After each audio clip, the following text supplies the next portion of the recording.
കാറ്റിനോടും കടലിനോടും. ഈ പാട്ടാണ് പിൽക്കാലത്ത് ഇളയരാജ ട്യൂൺ ചെയ്ത് വന്നത്. പടകാളി ചങ്കി ചങ്കരി ചങ്കരി പാടണേ മാർഗലിയാണ്. വീഴ്ച കഴിഞ്ഞ് എഴിച്ചു വരുന്ന ആദ്യം ചെയ്യുന്ന പടമാണ് ഈ ആട്ടം. സൂപ്പർ ഹിറ്റായിരുന്നു പടം. പാവാട വേണം ഇപ്പോഴും. ഇതെല്ലാം ചേട്ടൻ എത്ര മിനിറ്റ് കൊണ്ട് എഴുതിയതാണ്. സ്വപ്നം കാണും പെണ്ണ് ചേട്ടൻ എഴുതാതെ ഭരണിയെ കൊണ്ട് എഴുതിച്ച പാട്ടാണത്. ഭയങ്കരമായിട്ടും കിട്ടി. അപ്പം മധുസാര വിളിച്ച് വഴക്ക് പറയും, ഇത്തരം വിശാല മനസ്സിലൊന്നും കാണിക്കില്ല, ഇത് സിനിമയാണെന്ന്. അമ്മയുടെ കഴുത്തിലും ഇങ്ങനെ കൈ വിട്ട് ഇങ്ങനെ ഇങ്ങനെ ആടുമ്പോൾ കൂടെ ആടാം, അതിനാണ് ഈ വന്ന് നിൽക്കണേ. അതാണ് ഓലത്തുമ്പത്തിരുന്ന് ഊയലാടും ചെല്ലപ്പോയെങ്കിൽ. മലയാളികളുടെ പ്രിയപ്പെട്ട ബിച്ചു തിരുമല സാറിൻ്റെ സഹോദരിയും ഗായികയുമായ സുശീല ദേവി ടീച്ചറും അദ്ദേഹത്തിൻ്റെ സഹോദരനും സംഗീത സംവിധായകനുമായ ദർശൻ രാമനുമാണ് ഇന്ന് നമുക്ക് അതിഥികളായി എത്തിയിരിക്കുന്നത്. എല്ലാവർക്കും പുതിയ വീഡിയോയിലേക്ക് സ്വാഗതം.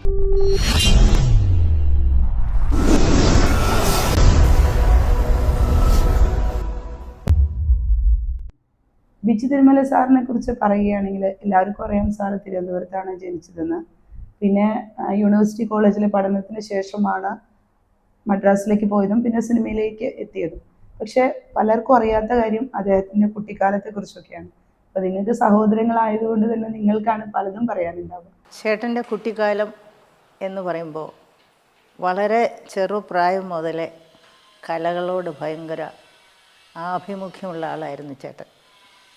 അപ്പോൾ അന്ന് മുതലേ അതെ, ഈ കൊച്ചുകുട്ടിയായിരിക്കുന്ന കാലത്ത് തന്നെ ഞങ്ങളൊക്കെ ചെറിയ കുട്ടി, ഏറ്റവും ഇളയ കുട്ടി ഇവൻ വളരെ ചെറുത്, അതിന് ഇളയൊരു കുഞ്ഞുള്ളത് ഇല്ല ആ സമയത്ത്. ആ സമയത്തൊക്കെ അതെ, അപ്പോൾ ആ സമയത്തൊക്കെ ചേട്ടന് അന്നേ അതെ ഈ സിനിമ എന്നുള്ളത് ചേട്ടൻ്റെ മനസ്സിൽ കിടന്നിരുന്നു എന്നിപ്പം ഞങ്ങൾ മനസ്സിലാക്കണത്. ഈ ബൾബുണ്ടല്ലോ, ബൾബിനകത്ത് വെള്ളം നിറച്ചിട്ട് അതിനെ മോൾ ഭാഗം പൊട്ടിച്ചിട്ട് അതിനകത്ത് വെള്ളം നിറച്ചിട്ട് ഈ ഒരു ബോക്സിനകത്ത് മണൽ വിരിച്ച് അതിൻ്റെ മുകളിൽ ഈ ബൾബ് നിർത്തും. അപ്പോൾ ഈ ബിറ്റ് ഫിലിമുകളൊക്കെ എവിടെ നിന്നെങ്കിലുമൊക്കെ സംഘടിച്ച് ചേട്ടൻ വെച്ചിട്ടുണ്ട്, ബിറ്റ് ഫിലിമുകൾ. ആ ഫിലിം അതിൻ്റെ മുകളിൽ കൂടി ഇറക്കി അതിലേക്ക് ലൈറ്റ് അടിച്ചു കൊടുക്കുമ്പോൾ ഈ പടം അവിടെ തെളിയും. അവിടെ തെളിഞ്ഞിട്ട് ചേട്ടൻ എന്ത് ചെയ്യുമെന്ന് പറഞ്ഞാൽ അതിനെ ഇങ്ങനെ വലിക്കുമ്പോൾ ഇത് മൂവ് ചെയ്യുന്നു, ആൾക്കാർ മൂവ് ചെയ്യുന്ന പോലെ തോന്നും. ഇത് അന്നേ ചേട്ടനുണ്ട്. ഞങ്ങളെയൊക്കെ വിളിച്ച് സിനിമ കാണണമെങ്കിൽ ഓരോരുത്തർക്ക് എത്ര പൈസ, 1 പൈസ ടിക്കറ്റ് ഒക്കെ എടുത്ത് തിയേറ്ററിൽ കയറണം. തിയേറ്റർ എന്ന് പറഞ്ഞാൽ ഒരു മുറി, ഒരു നമ്മൾ ഈ പത്തായമൊക്കെ വെച്ചിരിക്കുന്ന മുറിയിലാണത്. പത്തായപ്പുറത്തിരിക്കണേന് 5 പൈസയാണ് ബാൽക്കണി. അതെ, അപ്പോൾ അന്നേ ചേട്ടൻ്റെ ഉള്ളിൽ കിടക്കുന്നതാണ് ഈ സിനിമ എന്നുള്ള ഐഡിയ. കുട്ടിക്കാലത്തും ഒത്തിരി കവിതകളൊക്കെ എഴുതുമായിരുന്നു. ചേട്ടൻ എഴുതുമായിരുന്നു. 14-ാമത്തെ വയസ്സിലാണ്, 14-ാമത്തെ വയസ്സ് മുതൽ SSLC പഠിച്ചുകൊണ്ടിരിക്കുമ്പോഴാണ് ചേട്ടൻ ആദ്യമായിട്ട് അപ്പം മുതൽ ചേട്ടൻ ഒരു പൂവിനെ കുറിച്ച് ചേച്ചിയൊക്കെ പാട്ട് പഠിപ്പിച്ചിരുന്ന ഒരു രാമസ്വാമി സാറുണ്ടായിരുന്നു. അദ്ദേഹമാണ് അത് കമ്പോസ് ചെയ്തത്. ചന്തമിഴുന്നൊരു പൂവേ നീ വിടരുന്നു. ചേട്ടനും ചേച്ചിയും കൂടെ കുട്ടിക്കാലത്ത് ഞാൻ കണ്ടിട്ടില്ല, പറഞ്ഞു കേട്ടില്ല, കഥാപ്രസംഗം നടത്തുമായിരുന്നു. പ്രസിദ്ധമായ മാമ്പഴം കഥാപ്രസംഗ രൂപത്തിൽ നടത്തുമായിരുന്നു.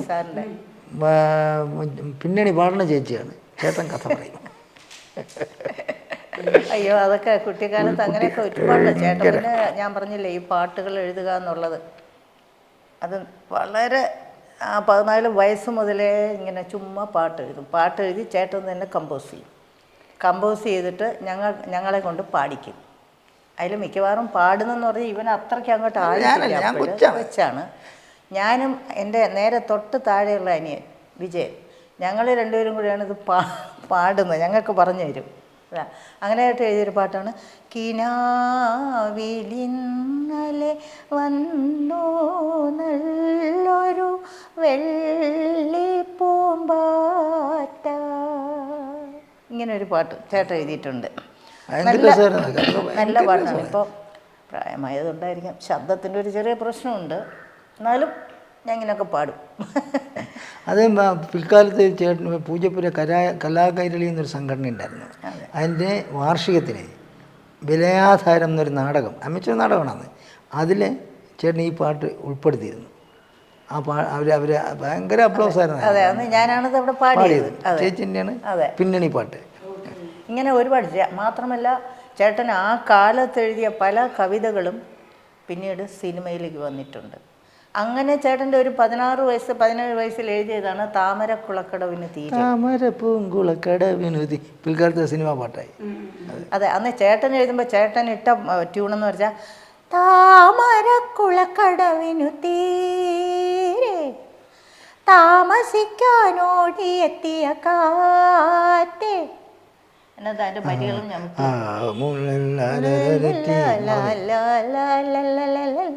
താമസിക്കാനോടിയെത്തിയ കാറ്റേ.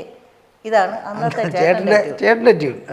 സാറിൻ്റെ പല കവിതകളും അവിചാരിതമായിട്ട് സംഗീത സംവിധായകർ കാണുക, അത് സിനിമയിലേക്ക് എടുക്കുക എന്നുള്ളത്.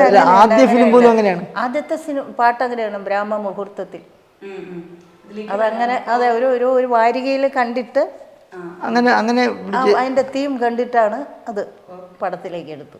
പക്ഷേ പ്രേക്ഷകരിൽ ഒരുപക്ഷെ ചിലർക്കൊന്നും അറിയില്ലായിരിക്കും അദ്ദേഹത്തിന്റെ തുടക്കം സഹസംവിധായകനായിട്ടായിരുന്നു. യൂണിവേഴ്സിറ്റി കോളേജിലെ ഇതൊക്കെ കഴിഞ്ഞ് ചേട്ടന് ആനന്ദ് വാട്ടർ മീറ്റർ എന്ന് പറഞ്ഞ കൊച്ചിയിലുള്ളൊരു കമ്പനി ഉണ്ട്. തോഷിബായുടെ ആദ്യകാലത്തെ ആ കമ്പനിയിൽ ചേട്ടന് ജോലിയായിട്ട് കയറി ചേട്ടൻ ഞാൻ പറഞ്ഞില്ല അതിലൊന്നും സ്റ്റിക്ക് ഓൺ ചെയ്ത് നിൽക്കില്ല ചേട്ടൻ ഈ കലാലോകത്തിൻ്റെ വിശാല ലോകത്തിലേക്ക് ഇറങ്ങണം, അവിടെയൊന്നും ഒതുങ്ങി നിൽക്കില്ല. അങ്ങനെ ചേട്ടൻ അതങ്ങ് മതിയാക്കി. അങ്ങനെ ഒരു ഇതില്ലാതെ വീട്ടിൽ നിൽക്കണ കാലത്താണ് ഞാൻ അതിന് മുമ്പേ ഞാൻ പറഞ്ഞില്ലേ നേരത്തെ പോയത് ഞാൻ അങ്ങ് പോയി. ഇപ്പോൾ ഒരു പ്രയാസമുണ്ട്, ചേട്ടൻ അന്ന് ഒരു പ്രൊഫഷണൽ നാടക ട്രൂപ്പ് തുടങ്ങി, മനീഷ തിയേറ്റേഴ്സ്. അതെ, അത് അൺഫോർച്ചുനേറ്റ്ലി ഉദ്ഘാടനവും ചരമവും ഒറ്റ നാടകമായിരുന്നു. അത് പിന്നെ നടന്നില്ല. അപ്പോൾ അതോടുകൂടി ചേട്ടൻ മാനസികമായിട്ടൊരു പ്രയാസമായി. അപ്പോൾ അതോടുകൂടിയാണ് ഇതിങ്ങനെ. അപ്പോൾ ഇങ്ങനെ നിൽക്കണ സമയത്ത് ചേട്ടൻ്റെ മനസ്സ് മുഴുവനും സിനിമ ഫീൽഡിൽ കിടക്കുന്നു എന്നുള്ളത് മനസ്സിലാക്കിയത് ഞാൻ നന്നായിട്ട് മനസ്സിലാക്കിയിരുന്നു. അപ്പം ഞാൻ പറഞ്ഞില്ല എൻ്റെ ആദ്യത്തെ ഞാറ്റുവേലയ്ക്ക് ഞാൻ ആ റെക്കോർഡിങ് കഴിഞ്ഞ് തിരിച്ചു വരുന്നത് അതിൻ്റെ പ്രൊഡ്യൂസർ ഞങ്ങളുടെ ഒരു ബന്ധുവും കൂടെയാണ് CRK നായർ. അദ്ദേഹത്തിൻ്റെ കാറിലായിരുന്നു, ഞാനും ഉണ്ട് അച്ഛനും ഉണ്ട്. മാഡത്തിൻ്റെ ആദ്യത്തെ റെക്കോർഡിങ് എൻ്റെ ആദ്യത്തെ റെക്കോർഡിങ് അദ്ദേഹത്തിൻ്റെ പടം അതാ. അപ്പോൾ അതിൽ തന്നെ ഞങ്ങൾ തിരിച്ചു വരുന്ന വഴിക്ക് ചേട്ടൻ അച്ഛൻ അയച്ച ഒരു ലെറ്റർ, ആ ലെറ്റർ അപ്പോഴാണ് അച്ഛൻ്റെ കയ്യിൽ കിട്ടാൻ തുറന്നു നോക്കില്ല. അപ്പോൾ കാറിലിരുന്ന് അച്ഛൻ അതിങ്ങനെ വായിക്കാൻ തുടങ്ങിയപ്പോൾ ചേട്ടൻ്റെ അക്ഷരം എന്ന് പറഞ്ഞാൽ അച്ചടിച്ച പോലെയാണ്, അത്ര ഭംഗിയാണ് അക്ഷരം കാണുക. അപ്പോൾ ഈ അക്ഷരം കണ്ടിട്ട് CRK സാറ് ചോദിച്ചു, ഇതാരാണ് ഇത് എഴുതിയ വിദ്വാൻ? ഇതാണ് ചോദിച്ച ചോദ്യത്തിൻ്റെ തുടക്കം, ഇത് തന്നെയാണ് പറഞ്ഞ വാക്കും. ഇത് ഏതാണ് ഈ വിദ്വാൻ ഇത്ര വടിവത്ത് എഴുതിയിരിക്കണേ എന്ന് പറഞ്ഞപ്പോൾ അച്ഛൻ പറഞ്ഞു എൻ്റെ മൂത്ത മകനാണ്, അവനിങ്ങനെ കവിതകളൊക്കെ എഴുതുന്ന ആളാണ്. അപ്പം ഞാൻ പറഞ്ഞു സാറേ എന്തെങ്കിലും ഒരു രക്ഷയാണ് ഈ ചേട്ടനെ കൂടി ഇങ്ങ് വരുത്തണം. അപ്പോൾ പറഞ്ഞു ഒരു കാര്യം ചെയ്യാം, ആദ്യം പറഞ്ഞതാ നമുക്ക് ഇത് സ്ക്രിപ്റ്റ് എഴുതാനായിട്ട് ഒരാൾ വേണം, അതുകൊണ്ടൊരു കാര്യം ചെയ്യും, ഇങ്ങോട്ട് വരാൻ പറയൂ, ഇങ്ങ് വരാൻ പറയൂ എന്ന് പറഞ്ഞു. ചേട്ടൻ അവിടെ വരുന്നു. വന്നു കഴിഞ്ഞപ്പോൾ സാറ് തന്നെ ചേട്ടനെ സഹസംവിധാനായിട്ട് അങ്ങ് എടുത്തു. അതിൻ്റെ കൂട്ടത്തിൽ നിന്നു ഇതും കൂടി ചെയ്യാതെ. അന്ന് ചേട്ടൻ്റെ കൂടെ ഉണ്ടായിരുന്ന ആളാണ് ഈ ഹരിഹരൻ, അമ്പലിയുടെ ഹസ്ബൻഡ് രാജശേഖരൻ, പിന്നെ വേറെ ആരൊക്കെ ഉണ്ടായിരുന്നു, 5 പേര് ഇവരെ ഉണ്ടായിരുന്നു, അതെനിക്കറിയാം.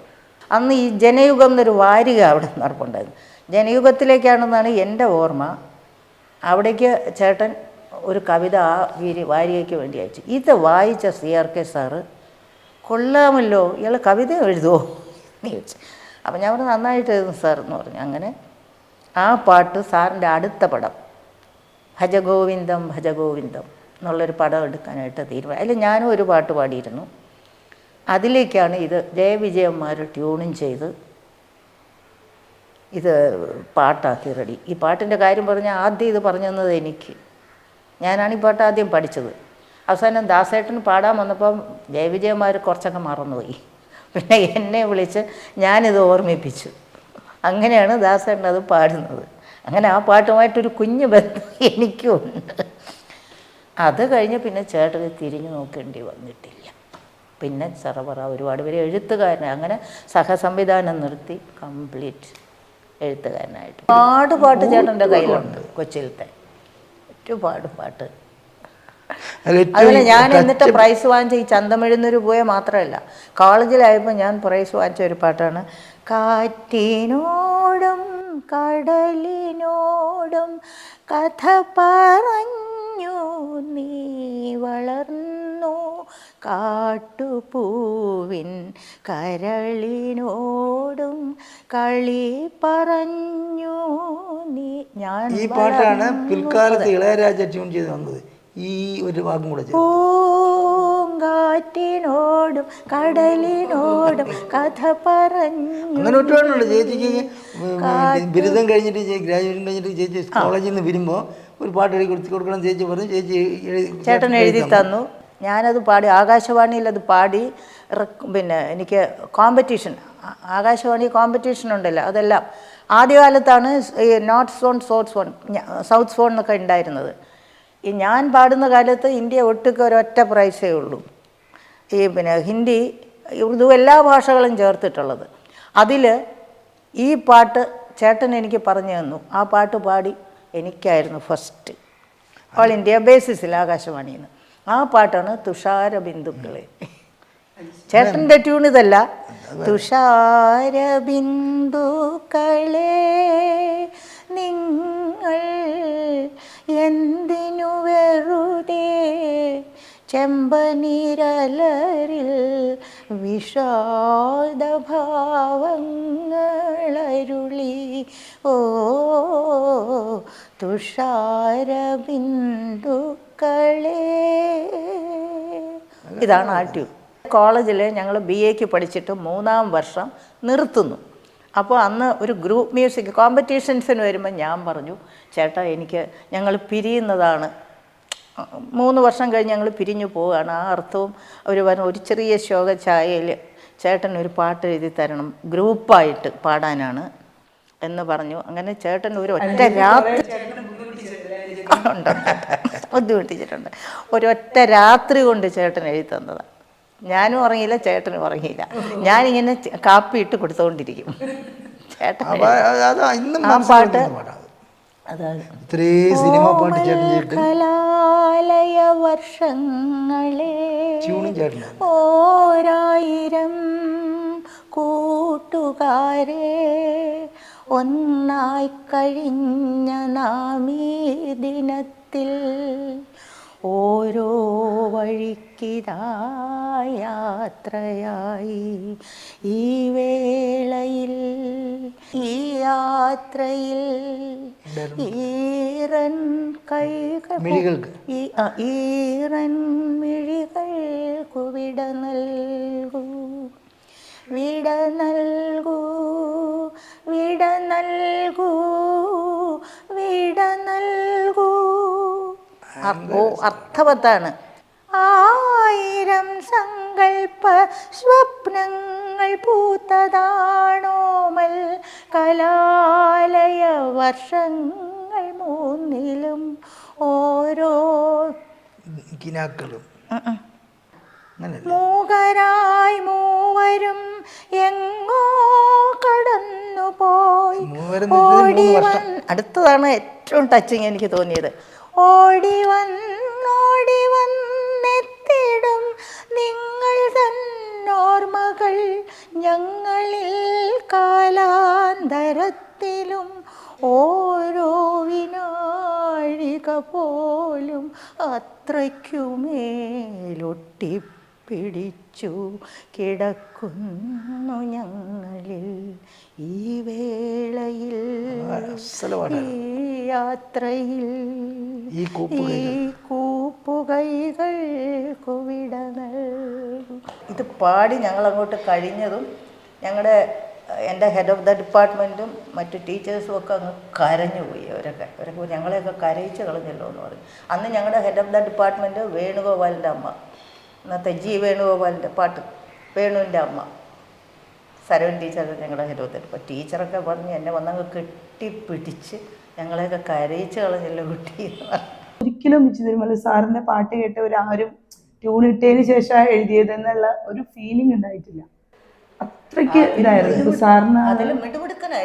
അത് ഇതിൽ ഞാൻ ചേട്ടൻ്റെ എഴുത്തെന്ന് പറഞ്ഞാൽ ആദ്യത്തെ ഒരു പടം ഈ പറയുന്ന ബ്രാഹ്മമുഹൂർത്തത്തിൽ ചേട്ടൻ എഴുതി പബ്ലിഷ് ചെയ്തതിന് ശേഷമാണ് പാട്ടാവുന്നത്, സിനിമ പാട്ടാവുന്നത്. രണ്ടാമത്തെ സോങ് എന്ന് പറയുന്നത് ക്രിമിനൽസ് എന്ന പടമാണ്.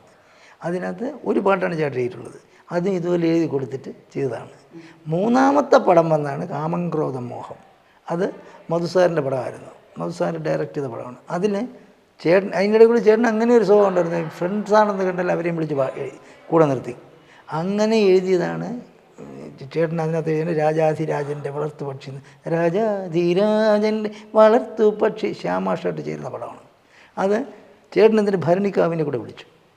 ഭരണിക്കാവിനെ വിളിച്ച് അതിനകത്തൊരു പാട്ട് എഴുതിച്ചു പോയി, എഴുതി ഭരണി എന്ന് പറഞ്ഞു. അപ്പം മധുസാറ് പ്രതീക്ഷിച്ചില്ലാതെ പിന്നെ മധുസാറ് വഴക്കും പറഞ്ഞു പിൽക്കാലത്ത്.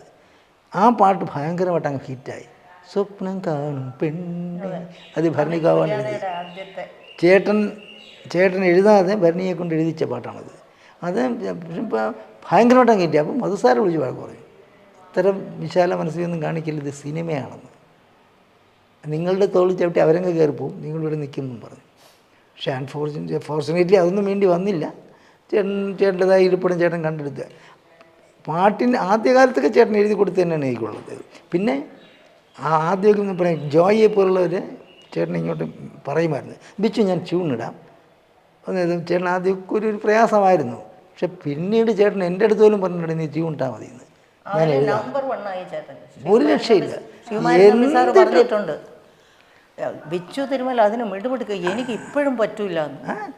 എന്ത് ഇട്ട് കൊടുത്താലും ഉദാഹരണം റഹ്മാൻ്റെ പടകാളി മുറ്റത്ത്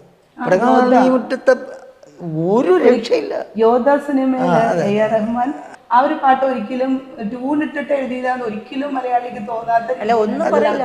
അതുപോലെ വേറെ അങ്ങാടിയിലൊരു പാട്ടുണ്ട്, പാവാട വേണം ഇപ്പോഴും. ഇതെല്ലാം ചേട്ടൻ എത്ര മിനിറ്റ് കൊണ്ട് എഴുതിയതാണ്. മെലഡി കൊണ്ട് ഫാസ്റ്റ് സോങ് ഇങ്ങനെ എഴുതാം. മെലഡി സോങ് ചേട്ടൻ എഴുതിയിട്ടുണ്ടല്ലോ, മൈലാഞ്ചി ചൊടികളിൽ കെസും പാടി. ഈ പാട്ട് ശ്യാമാഷ് കമ്പോസ് ചെയ്യണം. തന്താന തന്നന്ന തന്താന ചേട്ടൻ എഴുതും. അത് മാത്രമല്ല മഞ്ഞൾ വിരിഞ്ഞ പൂക്കൾ, അതിനെ കുറിച്ച് രണ്ടുപേരും മഴ നനഞ്ഞ് ചെല്ലുമ്പോ നനഞ്ഞു എന്ന് പറഞ്ഞിട്ട് സാറിന്റെ തന്നെ പല അഭിമുഖങ്ങളിൽ സാറ് പറഞ്ഞു. അതെ.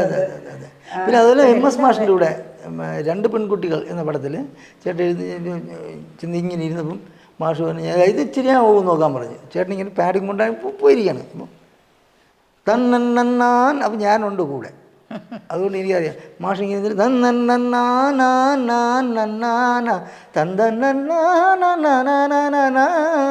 തന്നന്ന 2 പ്രാവശ്യം പാടിയപ്പോൾ ചേട്ടൻ അത് എഴുതുന്നു. മാഷ് ഇത് ചേരുമോ നോക്കാൻ പറഞ്ഞു. അപ്പം നോക്കിയപ്പോൾ സുഗമ സംഗീതം തുളുമ്പും സുന്ദരമാമൊരു തമ്പുരുവിൽ ജാനകി പാടിയത്. എന്നിട്ട് മാഷ് പറഞ്ഞു മനോഹരമായിരുന്നു, പക്ഷെ ഇത്ര സ്പീഡ് വേണ്ട എഴുത്തില്ലേ. അല്ല, ബിച്ചു സാർ എപ്പോഴും ആ ഒരു എന്താണ് സിനിമയുടെ കഥ, സന്ദർഭം എല്ലാം ചോദിച്ചതിന് ശേഷമാണ്. അപ്പൊ അതുകൊണ്ട് തന്നെ തീർത്തും പാവാട വേണം മേലാട വേണം ഞാൻ പറഞ്ഞ എല്ലാം ബുക്ക് ഇങ്ങനെ നിരത്തി വെക്കും. ഈ അതൊരു മുസ്ലിം ക്യാരക്ടറല്ലേ, അപ്പൊ അതിൻ്റെ അകത്ത് പറ്റുന്നത് വളരെ പരിഷ്കരിച്ച ആളല്ല, പരിഷ്കാരമുള്ള ആളല്ല, ഒരു സാധാരണക്കാരൻ. അപ്പോൾ ആ ആളുടെ മനസ്സിലുള്ളതേ വേർഡ്സായിട്ട് വരാവൂ. അതാണ് പാവാട വേണം മേലാട വേണം പഞ്ചാരപ്പനം കിളിക്ക് ഇക്കാൻ്റെ കരളെ ഉമ്മാൻ്റെ പൊരുളെ മുത്താണ് നീ ഞമ്മക്ക്. ഇതൊക്കെ അങ്ങനെ വന്നു. അത്ര വലിയ വിദ്യാഭ്യാസം എന്നുള്ളതിനല്ല, അല്ല, പ്രാവും പറത്തി ജീവിക്കുന്നവരാണ്. അതെ. അപ്പൊ ആ രീതിയിലുള്ളതേ വരുള്ളൂ. പ്രാവിനെയാണ് അത് ശ്യാമാഷിന്റെ കൺട്രിബ്യൂഷൻ അല്ല. കിതാബ് പഠിച്ച് ഉദ്യോഗം ഭരിച്ച് സുൽത്താൻ്റെ ഗമേൽ വരും. ആ ബാബ മ്യൂസിക് ഡയറക്ടർ കോൺട്രിബ്യൂഷൻ അല്ല, ചേട്ടൻ തന്നെ എഴുതി കൊടുക്കണതാണ്. അത് മാഷ് കമ്പോസ് ചെയ്യുമ്പോൾ ഇങ്ങനൊരു സാധനം പറഞ്ഞു കൊടുക്കും. അപ്പം അതിനകത്ത് പറഞ്ഞിട്ട് ചേട്ടൻ കൊടുക്കണം. എന്തിനു പറഞ്ഞാൽ അത് ഈ പ്രാവ് വളർത്തി പാടുന്നുണ്ട് തന്നെ അവൻ പ്രാവിനെ വിളിക്കുന്നതായിട്ടിരുന്നോട്ടെ എന്ന്. ഇത് IV ശശിയേട്ടന് ഭയങ്കരമായിട്ട് ഇഷ്ടപ്പെട്ടു. ആ പിക്ചർ ചെയ്യാനും ഭയങ്കര സാധനമാണ്. ഇപ്പോൾ നക്ഷത്ര ദീപങ്ങളിൽ അത് സാറ് അതിനു വേണ്ടി എഴുതിയത് അല്ലെങ്കിൽ പോലും കണ്ട്, പക്ഷെ ഇപ്പോഴും ജനങ്ങൾ അതിനുവേണ്ടി എഴുതിയതല്ല. അത് മദ്രാസിൽ ഞാനും ചേട്ടനും കൂടെ ഒന്നിച്ച് ഒരിടത്തായിരുന്നല്ലോ ഞങ്ങൾ താമസിച്ചിരുന്നത്. അവിടെ ഇരുന്ന് ചേട്ടൻ ചുമ്മാ ഇങ്ങനെ എഴുതി. അപ്പോൾ ജയവിജയന്മാർ ഇടയ്ക്കിടയ്ക്ക് ഞങ്ങളുടെ വീട്ടിൽ വരുമായിരുന്നു. അങ്ങനെ വന്നിരുന്ന ഒരു സമയത്ത് അവിടെ ഇരുന്നും കൊണ്ട് ചുമ്മാ കമ്പോസ് ചെയ്തതാണിത്. അപ്പോൾ ഇത് സിനിമയിലൊക്കെ വന്നാൽ നന്നായിരിക്കുമെന്ന് സ്വയം പറഞ്ഞു. അങ്ങനെയാണ് ഇത് സിനിമയിലേക്ക് കയറ്റി. ജീവിതം എന്നൊരു തൂക്കുപാലം, അതിൽ ജീവികൾ നാം എല്ലാം സഞ്ചാരികൾ.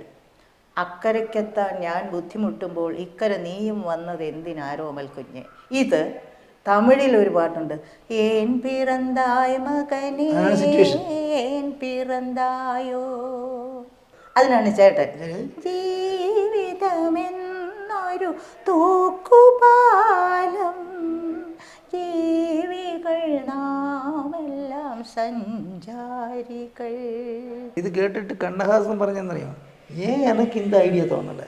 ചെറുപ്പത്തിൽ അദ്ദേഹത്തിന്റെ അനുജന്റെ മരണം അദ്ദേഹത്തെ വളരെയധികം തളർത്തിയിരുന്നു. പപ്പൂസ് അതാണ് ഒന്ന് 1000 കണ്ണുമായും പിന്നെ പപ്പയുടെ സോലത്തിരുന്ന ഊഞ്ഞാല.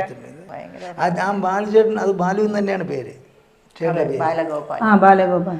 ഓലത്തുമ്പത്തിരുന്ന് ഊയലാടും ചെല്ലപ്പോയെങ്കിൽ ഈ ഊയലാട്ടം ചേട്ടന് വലിയ ഇഷ്ടമാണ്.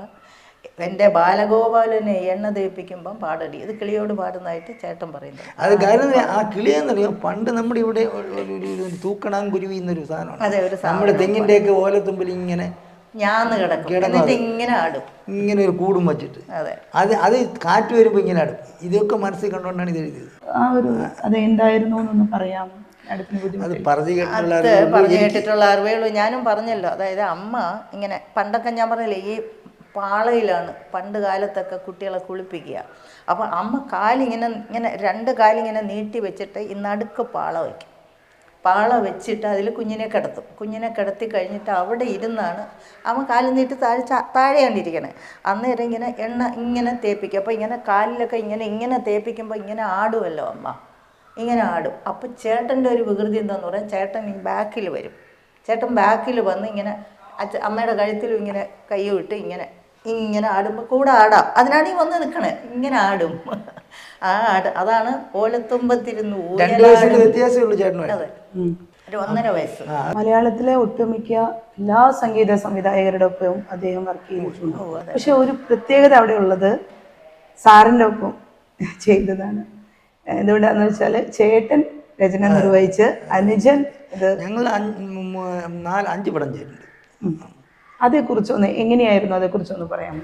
ചേട്ടൻ്റെ പാട്ടിൽ ചേട്ടൻ്റെ കൂടെ തന്നെയാണ് ഞാൻ ഉണ്ടായിരുന്നത്. മദ്രാസിലേക്ക് ഉമ്മക്കാൻ്റെ വിളിച്ച് ചേട്ടൻ എന്നെ ഉമ്മക്കാൻ്റെ അടുത്ത് കൊണ്ടാക്കണത് ചേട്ടനാണ്. ഉമ്മക്ക എന്ന് പറയുന്നത് ഉമ്മർ 73 ലാസ്റ്റിൽ എന്നെ കൊണ്ടാക്കണം. ഞാനവിടെ ഉമ്മക്കായിട്ട് ടൂറ് അങ്ങനെ ഉമ്മക്കാനെ കുറിച്ച് പറയുമ്പോഴേ അത് പറയണം. കാരണം ചേട്ടൻ എഴുതിയാണെങ്കിലും ചേട്ടൻ ഉമ്മക്കാൻ പാട്ട് കൊടുക്കാൻ സമയത്ത് ഉമ്മക്ക പറഞ്ഞു, ഒരു കാര്യം നീ ചെയ്യുമെന്ന് പറഞ്ഞു എൻ്റെ അടുത്ത്. അത് ഞാൻ ഒരിക്കലും മറക്കില്ല. കാരണം അങ്ങനെ ആരും പെട്ടെന്നൊന്നും സമ്മതിക്കില്ല. ഞാൻ അങ്ങനെ ചെയ്തിട്ടുമില്ല. എന്നിട്ട് ചെയ്യാൻ പറഞ്ഞു. അപ്പോൾ എനിക്കാണെങ്കിൽ ഇങ്ങനെ ആ പാട്ട് ഭയങ്കരമായിട്ട് ഹിറ്റായി. ആ ഹിറ്റായപ്പോൾ എനിക്ക് ഭയങ്കര ആത്മവിശ്വാസമായി, ഞാൻ ചെയ്താലും കേൾക്കും.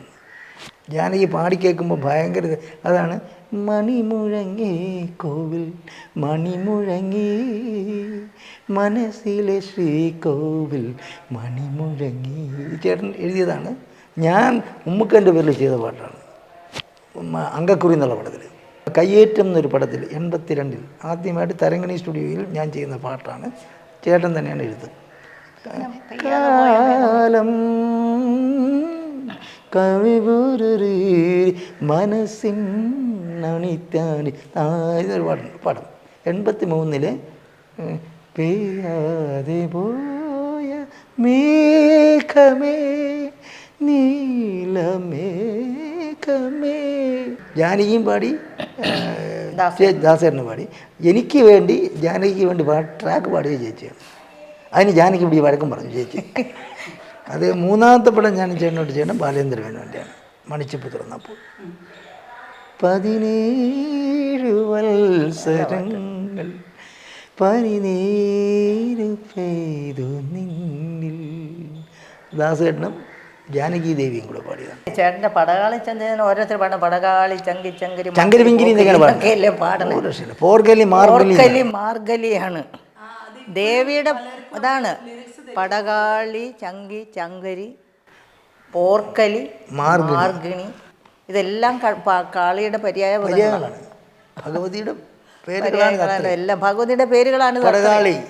ഒരു വർഷം തന്നെ 38 പാട്ടുകളൊക്കെ എഴുതിയ ഒരു റെക്കോർഡൊക്കെ സാറിനുണ്ടെന്ന് തോന്നുന്നു. പടങ്ങൾ, പാട്ടല്ല, പാട്ടല്ല, പാട്ട് എഴുതിയായിട്ട് എഴുതാം. ആ 38 പടത്തിൽ ഒരു പടത്തിൽ അന്ന് മിനിമം 4 പാട്ടുണ്ട് ഒരു പടത്തിൽ. എഴുതണം. അപ്പോൾ അപ്പോൾ ഇത്ര ഒരു പാട്ട് എത്ര പാട്ട് ആ ഒരു സിനിമയ്ക്ക് ആ ഒരു ഫിലിം ഗാനങ്ങൾ മാത്രം എഴുതണം.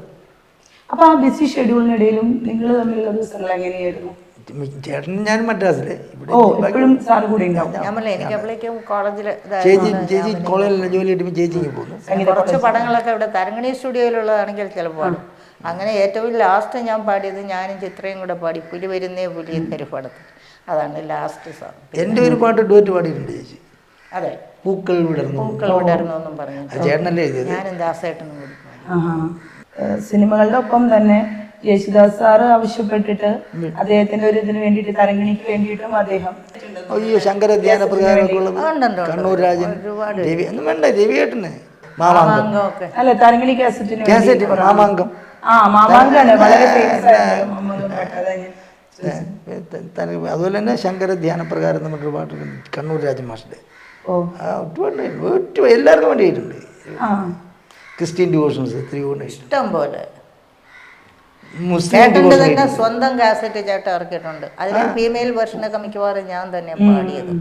ഞാനും ചേട്ടനും കൂടി ഒരെണ്ണം പാടിയിട്ടുണ്ട് അതിൽ. അത് രാമകഥാപാട്ടിലേ എന്ന് പറഞ്ഞു. രാമകഥാപാട്ടിലേ രാവണൻ്റെ നാട്ടിലേ ഒറ്റോട് കൊടുത്ത് പാടിയിട്ടുണ്ട് ചേട്ടൻ അതിൽ. പിന്നെ അന്യരുടെ ഭൂമിയിൽ മനുഷ്യ മനസാക്ഷികളുടെ ബദറിൽ മാന്യത മൂടിയ തണലിൽ.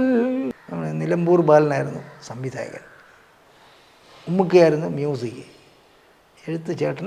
ഈ പാട്ട് ചേട്ടൻ ദാസേന് വേണ്ടി പാടി വെച്ചാണ്. ദാസേട്ടൻ വന്നിട്ട് അയ്യോ ഇത് എനിക്ക് ഈ റേഞ്ചൊന്നും എനിക്ക് പറ്റൂല എന്നിട്ട് പിന്നെ ചേട്ടൻ്റെ തന്നെ അങ്ങ് പാടി. അപ്പോൾ ബിച്ച് തന്നെ അങ്ങ് പാടി ഞാൻ തള്ളിപ്പോകുന്നു. അങ്ങനെ പറയണത് വല്ല മൂടാണി തമാശയാണ്. ഞാൻ തള്ളിപ്പോയി, എനിക്ക് പറ്റൂല ദാസേട്ടൻ. ആദ്യ സിനിമകളിൽ ഒട്ടുമിക്ക പ്രശസ്തരുടെയും ആദ്യ സിനിമകളിൽ ബിച്ചു തിരുമല സാറിന്റെ പാട്ടുണ്ട്. അതൊക്കെ ഹിറ്റ്. അവരും അതുകൊണ്ട് രക്ഷപ്പെട്ടിട്ടുണ്ട്, എല്ലാവരും രക്ഷപ്പെട്ടിട്ടുണ്ട്. ജെറി അമൽദേവ് മഞ്ഞിൽ വിരിഞ്ഞ പൂക്കളിലെ എല്ലാ പാട്ടും ഹിറ്റാണ്. അതെ, ഇന്നത്തെ കമ്പോസിങ്ങിനെ കുറിച്ച് ഇന്ന് കമ്പോസിങ് ഇല്ലല്ലോ. പണ്ട് നമ്മൾ ചെയ്യുന്ന സമയത്ത് ഒരു 5 പേര് കാണും കമ്പോസ് ചെയ്യുമ്പോൾ. തബല, നമ്മൾ ഹാർമോണിയം വായിക്കും, അല്ല ഒരു ഗിറ്റാർ, ഇങ്ങനെയൊക്കെ MS-ൻ്റെയൊക്കെ അങ്ങനെയാണ്. അപ്പോഴിന്ന് കമ്പോസ് ചെയ്യുമ്പോൾ നമുക്കൊരു ഊർജ്ജം വരും, നമ്മുടെ മ്യൂസിക്കിനെ ഒരു ഊർജ്ജം വരെ ചെയ്യും. അന്ന് പിന്നെ ഓർക്കസ്ട്രയാണല്ലോ റെക്കോർഡ് ചെയ്യുന്ന. ഇതിൽ ഇന്നത്തെ പോലെ ഫീഡിങ് അല്ലല്ലോ. എൻ്റെ ഈ തകിലുകൊണ്ടാമ്പറത്തിന് 188 പേരുണ്ടായിരുന്നു വായിക്കാൻ. അതിൽ 43 പേര് വയലിൻ സെക്ഷനായിരുന്നു. ഒരു ഭംഗിയായിരുന്നു കാണാനൊക്കെ. ഇത് എൻ്റെ കുറവാണ്. MS-ൻ്റെ വർക്ക് ചെയ്യുന്നത് ഞാൻ 4 ദിവസം MS-ൻ്റെ കൂടെ വർക്ക് ചെയ്തതാണ് അസിസ്റ്റൻ്റായിട്ട്. പിന്നെ തലയിൽ ചൂട് പിടിച്ചാണ് പോകാത്തത് എൻ്റെ കുരുത്തക്കേട് കൊണ്ട്. കാരണം എനിക്കറിയില്ലായിരുന്നു ആ മനുഷ്യൻ്റെയൊക്കെ വില എത്ര ഔന്നതിയാണ്. ഞാൻ ഇവിടുന്ന് പോയതേ ഉള്ളൂ. ഇവിടെ നാട്ടിൽ ഗാനമേളയായിട്ട് നടന്ന ഞാൻ എന്നെ പിടിച്ചുകൊണ്ട് അങ്ങ് പോയതാണ്. അപ്പോൾ MS വിശ്വാൻ എന്താണ് ഏതാണ് എനിക്കറിയില്ലായിരുന്നു. എൻ്റെ അജ്ഞതയാണ് നശിപ്പിച്ചത്. എന്നിട്ട് ഞാനവിടെ ചെന്ന് എന്നെ ഇങ്ങനെ നിർത്തും. നിൽക്കുമ്പോൾ ഞാൻ എന്നെ ശ്രദ്ധിക്കുകയില്ല പുള്ളി, പക്ഷേ എന്നെ എല്ലാം ശ്രദ്ധിക്കണമെന്നുള്ള എനിക്ക് അറിയാമായിരുന്നു. എന്നിട്ട് പുള്ളി പറയും, പുള്ളി ഇങ്ങനെ ഇങ്ങനെ ഒന്നും ശ്രദ്ധിക്കാത്ത പറ്റില്ല. അപ്പം ഞാൻ ഇപ്പം ഇങ്ങനെ നിൽക്കുമ്പോൾ ഞാനിവിടെ മുറിമൂക്കൻ രാജാവായിട്ട് വാണാണ്. അപ്പോൾ അവിടെ ഇങ്ങനെ അപ്പോൾ അതിന് ഇങ്ങനെ നിൽക്കേണ്ടി വന്നാൽ വലിയ കഷ്ടമല്ലേ. അപ്പം ഞാൻ ഞാൻ കുറേ 4 ദിവസം നിന്നു. 5-ാമത്തെ ദിവസം എനിക്ക് പറ്റില്ല. ഞാൻ പോണില്ല എന്ന് പറഞ്ഞു. അത് ഞാൻ ആരായാലും ഞാൻ പോണില്ല എന്ന് പറഞ്ഞു. എനിക്ക് അവിടെ ചെന്ന് നിൽക്കാൻ വയ്യാതെ പറഞ്ഞു. പക്ഷേ ഈ ഓരോ ദിവസവും അന്ന് ഇത് 73-74 കാലഘട്ടത്തിലാണ്. ഓരോ ദിവസവും വൈകുന്നേരം പോകുമ്പം എന്നെ വിളിച്ച് എൻ്റെ കയ്യിൽ അന്ന് 50 രൂപയും തന്നു. അന്ന് 50 രൂപ എന്ന് വെച്ചാൽ വലിയ സംഖ്യയാണ്. പക്ഷേ ഇതൊക്കെ ഉണ്ടെങ്കിൽ ഞാൻ വാങ്ങിച്ച് ഭാഗത്ത് ഞാൻ ഇനി പോണില്ല എന്ന് പറഞ്ഞു. പിന്നെ വഴക്കൊക്കെ പറഞ്ഞ് എന്നിട്ട് പിന്നെ ഞാൻ പോണില്ല എന്ന് പറഞ്ഞു. അതിന് ശേഷം വാങ്ങിച്ച് അയച്ചേക്കും വാങ്ങിച്ച് പോക്കറ്റ് വെച്ചു. എന്നിട്ട് എന്നെ പിന്നെയാണ് ഉമ്മുക്കാൻ്റെ അടുത്ത് പോകുന്നത് ഞാൻ 73-ൽ. ആ കാലഘട്ടത്തിലാണ് MS മാഷ്. അപ്പോഴാണ് ഈ 2 പെൺകുട്ടികളൊക്കെ ചെയ്യുന്നതും ഇതിൻ്റെയൊക്കെ കാണുന്നത്. അതൊരു വലിയൊരു നഷ്ടമായിപ്പോയി. ഞാൻ അറിയാതെ എനിക്ക് പറ്റിയ നഷ്ടം. പിന്നെ അത് കഴിഞ്ഞിട്ട് ഉമ്മുഖനായിട്ട് ഒത്തിരി പടം ഞാൻ ചെയ്തിട്ടുണ്ട്. അങ്കപ്പുലയിൽ അവസാനം ചെയ്തത് മദ്രാസ് ചെയ്തത് മനസ്സാ വാചാ കർമ്മണ, മുഖൻ്റെ കൂടെ ചെയ്തത്. ട്രിവാൻഡ്രത്ത് വന്ന് മേനോൻ്റെ പടമാണ് ചെയ്തത്, ഒരു പൈങ്കിളി കഥ. അതാണ് ലാസ്റ്റ് ഞാൻ ചെയ്യുന്ന പടം തിരുവനന്തപുരത്ത്. പിന്നെ ഒത്തിരി അങ്ങനെ ചേട്ടൻ്റെ കേസ് പറയുകയാണെങ്കിൽ ഇതിനെല്ലാം കാരണക്കാരൻ ചേട്ടനാണ്. ഞാനിതൊക്കെ ചെയ്യുന്നതിന് കാരണക്കാരൻ ചേട്ടൻ. പിന്നെ ചേട്ടൻ ഒരിക്കലും ഒരുത്തെടുത്തും ഡയറക്റ്റായിട്ട് എനിക്ക് വേണ്ടി പറഞ്ഞിട്ടില്ല, പറയാൻ ഒക്കൂലെന്ന് എനിക്കറിയാം. കാരണം സിനിമയാണ് അത്. എനിക്ക് വേണ്ടിയും പറഞ്ഞു. ചേട്ടൻ അല്ല ചേട്ടൻ സ്വയവും പോയിട്ടില്ല, ഞങ്ങൾക്ക് വേണ്ടിയും പോയിട്ടില്ല. കാരണം സഹോദരന് സഹോദരിയാണ്ട് പോകില്ല. അതുകൊണ്ട് അത് ചെയ്യാൻ പാടില്ല. അല്ല ഇപ്പം മകന് മ്യൂസിക് ഡയറക്ടറാണ്, പറയാൻ പോയിട്ടില്ലല്ലോ.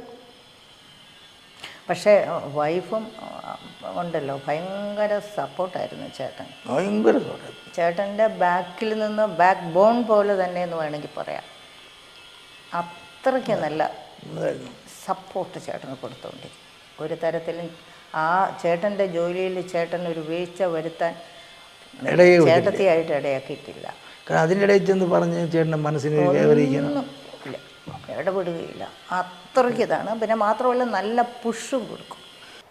അവസാന ദിനങ്ങളെന്ന് പറഞ്ഞാൽ കുറച്ച് കാലം ആ ഒരു വീഴ്ച വന്നല്ലോ ചേട്ടന്, മറ്റേ ടെറസീന്ന് ഒരിക്കൽ വീണത് 94 ടെറസീന്ന്. അപ്പോൾ അത് കഴിഞ്ഞതിന് ശേഷം ശരിക്കും പറഞ്ഞാൽ ചേട്ടൻ്റെ ഹെൽത്ത് പഴയ ലെവലിലോട്ട് അങ്ങനെ അധികം വന്നിട്ടില്ല. ഒരുവിധമൊക്കെ ആയി, അങ്ങനെ വലിയ പ്രശ്നമില്ലാതെ ഇങ്ങനെ. അതിനുശേഷം ചെയ്ത പടമൊക്കെ ഹിറ്റായി. അതിനുശേഷം എഴുത്തപ്പോഴും ഉണ്ട്. വീഴ്ച കഴിഞ്ഞ് എഴുതി വരുന്ന ആദ്യം ചെയ്യുന്ന പടമാണ് ഏയ് ആട്ടോ. സൂപ്പർ ഹിറ്റായിരുന്നു പടം. അതെ, അതെല്ലാം ഉണ്ട്. പക്ഷേ ചേട്ടൻ്റെ വെളിയിലൊരു പോക്കും അങ്ങനെ ഇങ്ങനെയൊക്കെ ഉള്ളത് ബുദ്ധിമുട്ട്, ബാലൻസിങ് ഒക്കെ പോയി നിൽക്കുന്നത്. പിന്നെ അവസാനം ഇത് പിടിച്ചു നടക്കലായി, അങ്ങനത്തെ ഒരു ചുറ്റുപാടൊക്കെ വന്നു. പിന്നെ അതിൻ്റെ കൂടെ തന്നെ പ്രശ്നം വീട്ടിൽ വെച്ച് ചേട്ടൻ ഇങ്ങനെ ഇരുന്ന് കാല് പോയി. അതെ, കാലും പിന്നെ ചെറിയ രീതിയിൽ ഹാർട്ടിനെ കുഞ്ഞായിട്ടൊക്കെ ബാധിച്ചു. പക്ഷേ എങ്കിലും ഇങ്ങനെ എഴുത്തിനൊന്നും ഒരു പ്രോബ്ലം ഇല്ലായിരുന്നു. മണിച്ചിത്രത്താഴൊക്കെ ആ സമയത്താണ് എഴുതണത്, വീട്ടിലിരിക്കുമ്പോൾ.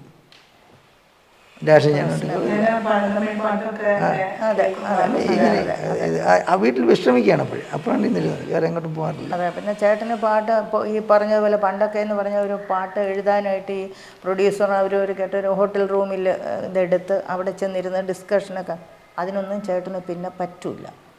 അപ്പോൾ വേണം എന്നുള്ളവർ വീട്ടിൽ വരണം. അപ്പോൾ അങ്ങനെ അത് പലർക്കും വരാൻ പറ്റാതെ വരിക, വേണം എന്നുണ്ടെങ്കിലും അങ്ങനെയൊക്കെ ഉള്ളൊരു ചുറ്റുപാട് വന്നപ്പോഴാണ് പിന്നീട് അതിനുശേഷം ഹോസ്പിറ്റലിൽ അഡ്മിറ്റ് ചെയ്തു. ചേട്ടന് ഇടയ്ക്ക് ഭയങ്കര ഷുഗർ പേഷ്യൻ്റ് ആയിരുന്നു. ക്രോണിക് ഷുഗർ മധുരം ഭയങ്കര. രാത്രിയാകുമ്പം എല്ലാവരും ഉറങ്ങി കഴിയുമ്പോൾ പതുക്കെ കിച്ചണിൽ ചെന്ന് ഈ ലഡ്ഡു അതെങ്ങനെയൊക്കെ വെച്ചിരിക്കണം മധുരപോലെ അതിൽ കുറേ എടുത്ത് മാറ്റി വേറൊരു ചെപ്പിലാക്കി ഈ ഇരുന്ന റൂമുണ്ടല്ലോ, എഴുതുന്ന റൂം, അവിടെയാണ് ചേട്ടൻ്റെ സകല ബുക്കുകളും അതും ഇതിൻ്റെയൊക്കെ ഇടയിൽ കൊണ്ടുവയ്ക്കും. എന്നിട്ട് നമ്മൾ പണ്ട് ചില സിനിമകളിൽ കണ്ടിട്ടില്ലേ, വലിയ ബുക്കിൻ്റെ നടുക്കിങ്ങനെ കട്ട് ചെയ്തിട്ട് ടേപ്പ് റെക്കോർഡറൊക്കെ വെച്ച് പിടിക്കണത്, അതുപോലെ ചേട്ടൻ വീണപ്പോഴേ ചേട്ടൻ്റെ ബുക്ക് വീട്ടിൽ ചെന്ന് നോക്കിയപ്പോൾ ബുക്കിനകത്ത് കപ്പലിൻ്റെ ഉണ്ടായിരിക്കും. ഇങ്ങനെ ചേട്ടൻ ഇങ്ങനെ പല കാര്യങ്ങളും ഭയങ്കര ഇഷ്ടമാണ് ചേട്ടന്. അതുകൊണ്ട് ചേട്ടത്തിൽ കൊടുക്കൂല, ഒളിച്ചൊക്കെ വയ്ക്കും. എല്ലാം പോയി തപ്പി എടുത്തുകൊണ്ട് വന്ന് അവിടെ കൊണ്ടുവന്ന് ഒളിച്ചു വയ്ക്കും. എന്നിട്ട് ഇത് കുറേ കഴിഞ്ഞിട്ട് ചേട്ടത്തിൽ നോക്കുമ്പോൾ ഇതിൻ്റെ ഇടയിലൊക്കെ ഇതാണോ പരിപാടി. ചേട്ടത്തി പറയണത് ചേട്ടൻ വലിയ മുഖവിലക്ക് എടുക്കണമില്ല. അതാണ് ചേട്ടത്തി എപ്പോഴും പറയും ചെയ്യരുത്. അപ്പോൾ ചെയ്യില്ല. അതെ, എനിക്ക് വേണ്ട, എനിക്ക് ഷുഗറാണ് കൊണ്ടുപോകുന്നു പറയും. പക്ഷേ രാത്രി അവിടെ ഇരിപ്പുണ്ട് ബുക്കിൻ്റെ ഇടയിൽ. സാർ എപ്പോഴും കാലത്തിന്റെ മാറുന്ന ട്രെൻഡിനനുസരിച്ച് പാട്ടുകൾ എഴുതുമായിരുന്നു, നിറത്തിൽ ഉൾപ്പെടെ അങ്ങനെ എല്ലാം. അല്ലെങ്കിൽ അതിനു മുമ്പ് വന്ന ഒരു മധുരക്കിനാവ് അല്ലെങ്കിൽ നിറത്തിൽ, അങ്ങനെ എപ്പോഴും. അതെ, തീർച്ചയായിട്ടും അതൊരു സംശയം. അതല്ല പ്രായം തമ്മിൽ ആ പാട്ട് ചേട്ടൻ പാടിയ പാട്ട് ഹിറ്റായത് ആ പാട്ട്. എല്ലാം ചേട്ടൻ ചുമ്മാ ഇരുന്ന് എഴുതൂല.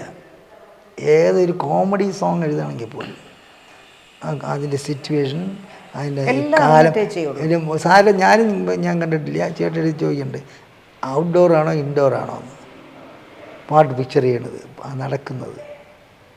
ഔട്ട്ഡോർ ആണെങ്കിൽ അതിനനുസരിച്ച് ബാക്കിയുള്ളതും കൂടെ ഒക്കെ വരും. ഇൻഡോർ ആണെങ്കിൽ അത് വരും. രാത്രിയാണോ പകലാണോ ചോദിക്കും. ഞാൻ കേട്ടിട്ടുണ്ട് ചോദിക്കണേ. അത് സന്ധ്യയ്ക്കാണോ രാത്രിയാണോ പകലാണോ നേരം വെളുക്കം ഇതിപ്പോൾ അത് രാവിലെയാണോ എല്ലാം ചോദിക്കും. അല്ല ഒരു ദിവസം മുഴുവനുണ്ട് കവർ ചെയ്ത് പോകണമെന്നാണെന്ന് പറഞ്ഞാൽ പിന്നെ ആ രീതിയിൽ അങ്ങ് എഴുതും.